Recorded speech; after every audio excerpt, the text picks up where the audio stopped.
네, 스몰캡 리포트 시간입니다. 오늘은 김수경 기자와 함께하도록 하겠습니다. 어서 오십시오. 네, 안녕하세요. 네, 오늘 이 스몰캡 리포트 시간에는 IHQ라는 기업 소개해 주신다고 하셨는데요. 어떤 기업인가요? 네, 제가 오늘 취재해온 기업이 IHQ입니다. 최근에 뿌리 깊은 나무와 착한 남자 등을 히트시키면서 주목받고 있는 기업인데요. 연예기획사 아마 사이더스 다들 들어보셨을 것 같아요. 네. 사이더스의 음반과 매니지먼트 그리고 온라인 사업 부분을 인적 분할을 해서 설립이 됐고요. 2004년에 이제 코스피 시장에 상장이 된 회사입니다. 네, 그렇군요. 엔터주다 보니까 매니지먼트 쪽 비중이 좀 높을 것 같은데요. 사업 내용은 좀 어떻습니까?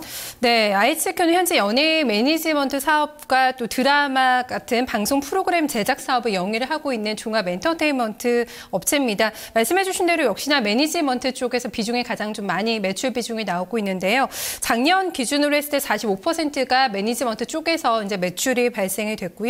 방송에서는 27.6% 그리고 디지털 콘텐츠에서도 14%가량 매출 나왔습니다. 그 밖에 예능과 공연 또 기타 부분에서 고르게 매출이 발생이 되고 있는데요.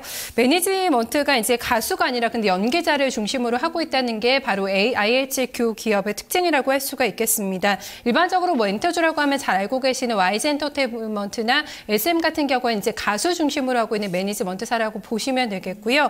지금 IHQ 같은 경우에는 100명의 소속 연예인 중에서 80명이 넘는 지금 소속 연예인이 연계자일 정도로 배우 매니지먼트 중심인 회사다 이렇게 이해를 하시면 되겠습니다. 네, 기존 사업 프로그램을 좀 확인을 해봤는데요. 신규 사업도 좀 진출하고 있다고 하는데 어떠한 내용인가요? 네, IHQ가 올해도 신규 사업을 통해서 여기서도 좀 수익 창출원을 만들어내겠다 이런 기획을 좀 가지고 있는데요. 올해는 음반 사업부와 함께 개인과 패션 또 IT 프랜차이즈 사업까지 진출을 해서 수익을 내겠다는 좀 방침을 세워놓고 있습니다. 작년에는 음악 전문 프로덕션인 뮤직 스펀지를 인수를 했습니다. IHQ 같은 경우 이제 드라마 제작을 많이 하고 있는데요. OST도 이제 만들면서 이제 드라마와 음악 부분에 좀 시너지 효과를 내겠다 이런 좀 계획을 가지고 있습니다. 또 엔터테인먼트와는 뭐 굉장히 밀접한 관계에 있다고 할 수 있는 임의용 사업도 지금 사업을 시작을 했는데요. 헤어와 메이크업 또 패션을 아우르는 IHQ 두소를 운영을 하면서 추가적인 여기서 수익권을 창출을 해내고 있는 상황입니다. 네, 신규 사업 부분에서 어느 정도 수익이 발생할지 좀 궁금하네요. 이 부분 지켜봐야 될 것 같고요. 하지만 기존 매니지먼트 사업 비중이 여전히 크기 때문에 이쪽이 잘 가야지 아무래도 실적이 좋을 것 같은데요. 지난해 실적은 어땠습니까? 네, 일단은 그동안의 실적은 별로 좋지가 못했습니다. 연이을 좀 영업 적자를 기록했는데요. 작년에 상당히 좀 괄목할 만한 좀 성과를 보인 게 6년 만에 흑자로 전환이 되면서 턴어라운드 데 성공을 했습니다. 작년에 영업이익이 19억 원 정도가 이제 나왔습니다. 특히 또 단기 순이익이 상당히 좀 많이 나왔는데요. 70억 원대가 기록이 되면서 전년 동기 대비 770% 넘게 좀 성장한 것으로 나오면서 일단 그동안의 좀 실적 부진에서는 좀 벗어나는 한 해였다 이렇게 지난해는 볼 수가 있겠습니다. 일단은 말씀드린 대로 최근에 분할 효과 이런 얘기가 나오면서 기사도 많이 되고 기사화돼서 나오고 있는데요. 대작 드라마의 뿌리 깊은 나무 그리고 작년에 상당히 좀 히트를 쳤었죠. 착한 남자를 제작을 해서 큰 인기를 끌면서 여기서 이제 수익원이 이제 좀 수익 개선에 크게 기여를 했습니다. 뿌리 깊은 나무 같은 경우는 지난해 해외에서 판매가 좀 많이 됐더라고요. 18억 원의 역에서 이익을 올렸고요. 착한 남자는 일본에서 인기가 좀 높았다고 하는데요. 또 해외 판매가 되고 케이블에서 재판매가 이뤄지면서 무려 28억 원의 이익을 냈습니다.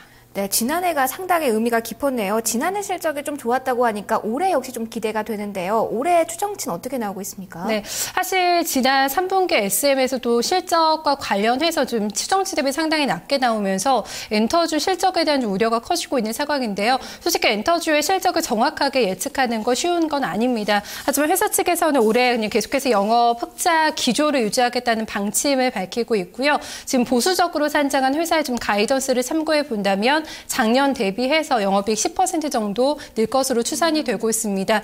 금액으로 치면 한 22억 원 정도가 영업이익 나올 것으로 예상이 되고 있는데요. 일단은 실적에서 가장 큰 부분을 차지하고 있는 게 바로 드라마죠. 여기에서도 올해 상당히 좀 기대를 걸어볼 만하다. 회사 측에서는 이렇게 얘기를 하고 있는데요. 관련돼서는요. 회사 관계자 인터뷰를 직접 한번 들어보시겠습니다. 그 콘텐츠 산업을 활용한 다양한 신사업들을 올해는 추진을 하려고 합니다. 저희가 예전에 카페베네라는 그 브랜드 마케팅 어떻게 보면 굉장한 그 성과를 거둔 사례가 있었는데요. 그걸 잘 활용해서 우리는 다양한 브랜드 마케팅도 펼치고 그런 그 다양한 사업 제휴와 신사업을 통해서 다양한 수익원들을 발굴해낼 생각입니다. 네, 직전 분기 SM 실적 같은 경우 좀 양호했지만 3분기 실적은 좀 쇼크 수준이었어요. 이에 따라서 엔터주가 좀 급락하는 흐름이 나타나기도 했는데요. 이에 따른 리스크 좀 관리를 해야 되지 않을까요? 네, SM의 3분기 아무래도 실적 쇼크가 나오면서 지난해 한 차례 동반 좀 폭락했던 그런 사례가 있었기 때문에 사실 엔터주에 좀 투자하는 데 있어서 좀 많이 망설여지는 게 좀 사실일 것 같습니다. 이 엔터테인먼트 기업의 가장 큰 투자 위험으로 꼽히는 게 이제 전속 계약금 문제와 관련해서 좀 문제가 되고 있는데요. 상당히 좀 그 계약금이 크기 때문에 실적에 미치는 좀 영향이 크다 이렇게 보시면 될 것 같습니다. 하지만 제가 앞서서도 얘기했다시피 SM이나 YG 엔터테인먼트 좀 다른 점이 이제 배우 중심으로 해서 IHQ 같은 경우에는 지금 매니지먼트가 되고 있는데요. 훨씬 더 그런 측면에서는 유리하다는 점을 좀 확인 한번 좀 해봐야 될 것 같습니다. 일단 배우 매니지먼트사는 전속 계약금을 지급하지 않는 추세라고 좀 하더라고요. 그래서 배우 매니지먼트사는 가수 기획사에 비해서는 약간 느리지만 조금씩 이 성장세를 보이고 있는 상황입니다. 그렇기 때문에 엔터주 전반에 대한 시장의 신뢰도는 약간 좀 약화되어 있는 상황이지만 크게 좀 IHQ의 주가에는 영향을 미치지 않을 거다 이렇게 좀 분석이 되고 있습니다. 네, 그럼 마지막으로 현재 주가 수준과 좀 투자 전략 정리해 주실까요? 네, 일단 오랜 기간 적자에서 벗어나지 못하면서 그간의 주가상의 흐름도 크게 좀 좋지는 못했습니다. 박스권 하단은 아직까지도 크게 벗어나지는 못하고 있는 구간인데요. 이 작년에 나왔던 연고점 3,200원짜리입니다. 그 대비로는 주가 무려 40% 현재 넘게 하락해 있는 상태인데요. 하지만 이 같은 주가 하락은 좀 과도하다, 좀 이런 분석이 시장에서 많이 나오고 있습니다. 지난해 일단 영업이익이 흑자로 돌아서면서 다시 한번 시장의 주목을 받을 수 있는 발판을 마련했다 이렇게 볼 수가 있겠고요. 또 향후 매출 다각화 사업이 앞에서도 말씀드린 것처럼 진행이 되고 있습니다. 다양한 신사업에 진출하고 있다는 점을 감안하면은 향후 주가 레벨업이 진행이 될 가능성이 높다고 할 수가 있겠고요.